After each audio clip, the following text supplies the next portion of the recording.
Hey, what's up, guys? This is the season 5 breakdown for Ed. And my boy Ed got a lot of buffs this season. He's looking pretty damn strong. Let's jump right in. Starting off with his vitality and stun increased from 1000 to 1025, and his stun increased from 1000 to 1050. We also got a movement speed buff for his backwards walking speed, so now you can shimmy with the best of them. Standing hard punch reduced the hurt box during the active frames and at the arms for a 2-frame window after the active frames end. Expanded the hurt box at the arms after the active frames end for a 3-frame to 5-frame window.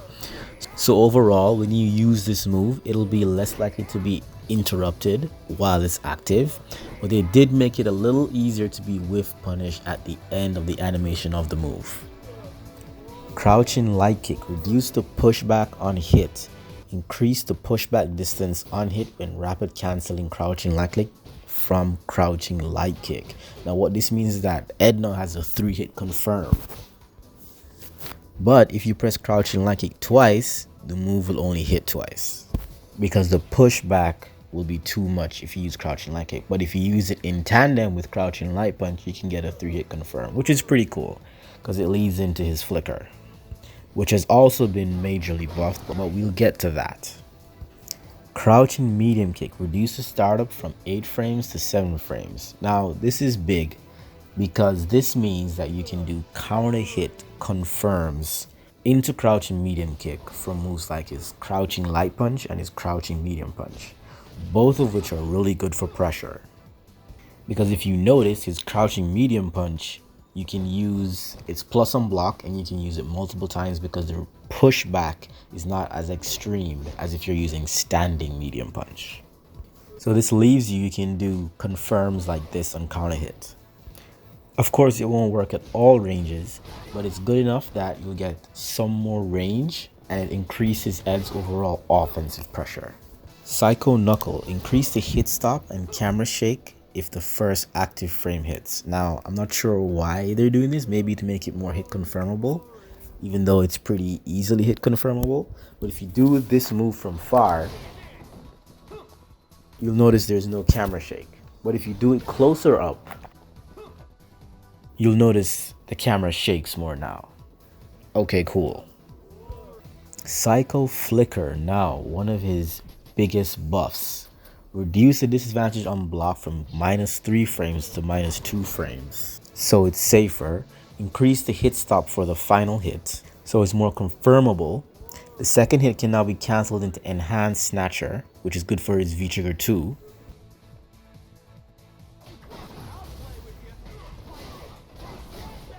Expanded the hitbox for the second and third hits if the first hit connects, so it's more reliable as a move when it hits. Increase the forward movement distance, which makes it more reliable again. Change the input command priority to address the phenomenon where Ed would perform Psycho Upper instead of Psycho Flicker, so it's more reliable again. Also, you can cancel this from his 3-hit confirm. But there are some nerfs. Reduce the EX meter gain on whiff from 10 to 5 and on hit from 28 to 25. Reduce the backwards hitbox for the third hit on whiff, and reduce the chip damage from 20 to 12. Psycho Rising expanded the horizontal hitbox, so we have a more reliable anti-air now. But Psycho Splash restricted the combo count. I know you can do follow-ups with this move after EX. I don't think you could ever do anything after the normal version. Ed Pros, correct me if I'm wrong. Psycho Upper increased the screen shake on hit, another screen shake improvement.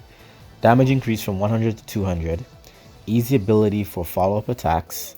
Change the timing at which Ed's character presence, hurt box, and collision box move backwards from 2 frames to 5 frames. So overall a buff. The move now does more damage and you can more easily cancel it into his enhanced snatcher move. But they made it just a little bit more easily punishable. EX Psycho Upper increased the screen shake on hit. Increased the movement value for the cancel version from a normal move, so it's more reliable at certain distances. Expanded the hitbox for the second hit when the first hit connects, so a more reliable move overall. Psycho Snatcher, his Air V skill, easy ability for follow-up attacks, change so that Ed turns to face the opponent unhit. I remember that this move would cause some weird side switching kind of stuff, so I guess they addressed that. Expanded the upwards collision box on hit. So this means that you can do follow-up attacks after you perform this move a bit more easily. And you can also incorporate normals in after using enhanced Air Psycho Snatcher. Psycho Cannon, his V trigger 1, startup decrease from 13 frames to 12 frames for the forward input version, which means a bit faster.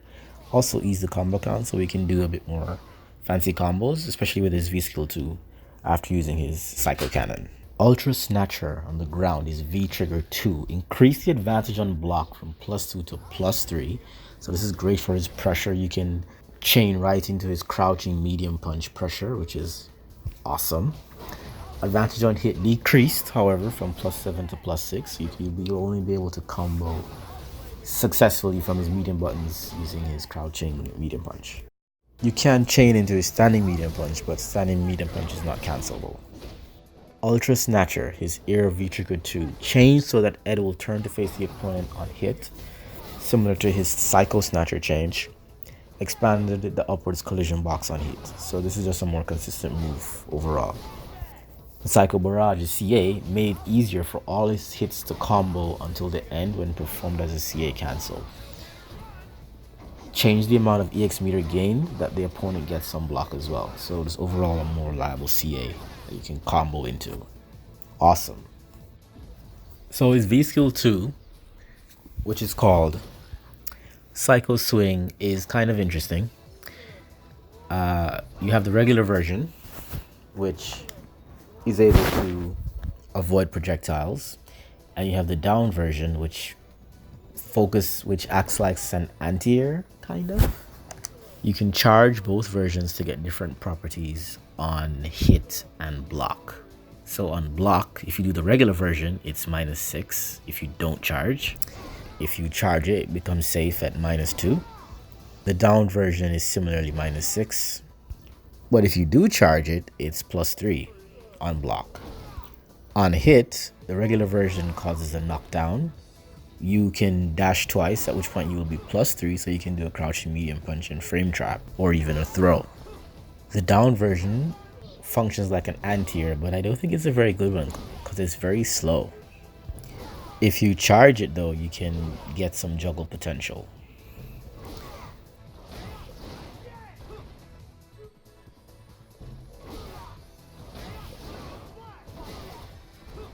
You can also cancel into your V trigger for both versions. There is some combo potential with the down version of this if you do happen to cancel into V trigger.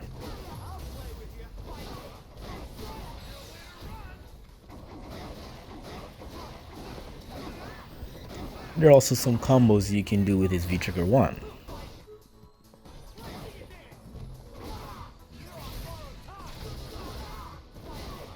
Oh, I forgot to mention, this move is not strike invincible, so if you get hit while you're doing it, you will be crush countered, and it is quite seeable. Overall, I think this is a decent V skill too. This covers the more projectile heavy matchups for Ed. Aside from that though, and it also gives him some new combos that you can experiment with, and some Oki pressure. I think this is one of those V skills where it will be matchup dependent, whether you choose to use V skill 1 or V skill 2. So, and you know, that's really how it should be for all characters. So I would say this is a good V skill overall. And as for the character himself, Ed, I mean, he's gotten some pretty good buffs. All his combos are more consistent, his pressure has been improved, and he has new combos, and you know what? I think Ed is pretty awesome this season. Definitely worth checking out. And that concludes my breakdown of Ed for Season 5. Thanks for watching.